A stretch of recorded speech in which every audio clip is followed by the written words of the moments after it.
It was a packed courtroom for today's hearing. Only a handful of media members were able to get into court. ABC News reporter Matt Gutman was one of those inside the courtroom. He joins us now from Van Nuys. Matt, thanks for joining us. And what was it like in the courtroom? I don't think I've ever seen anything like it, Mark.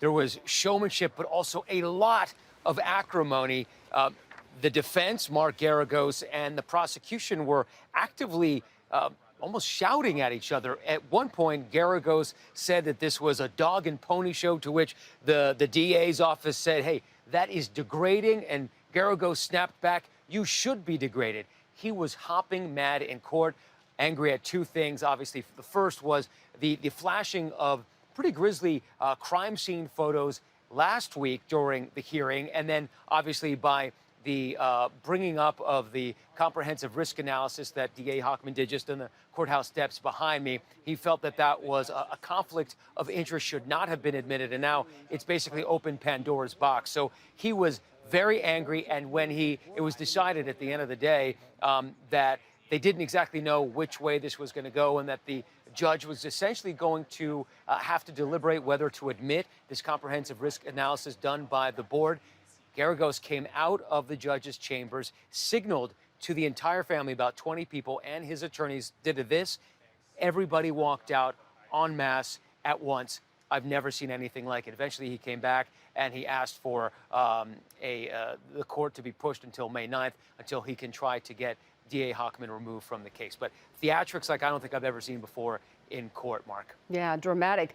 Well, the Menendez brothers are joining court remotely. Did they have any reactions that stood out to you? Yeah. We know that they're both middle-aged men at this point, right? So they use glasses to read, and they're sitting against this white brick background. They're wearing prison blues. They're both pretty tan from doing outside work, playing sports outside as well. And, you know, Team Menendez has been extremely optimistic about the prognosis of actually getting them at least towards parole because of the resentencing hearings that were scheduled today and tomorrow. They thought at least maybe they'd get 50 to life, maybe it'd get even bumped down to manslaughter, and they could walk free almost imminently. And you could see the looks on their faces begin to change as they realized that it's not going to happen. That not only is that resentencing hearing not going to go forward today and tomorrow, but it's not even going to be heard on May 9th. So the next big milestone for the brothers is going to be June 13th. That's when the parole board meets. That's a separate track that was initiated, fast-tracked, by Governor Newsom. That's going to meet then. That's probably their best chance at this point, so they're going to have to wait.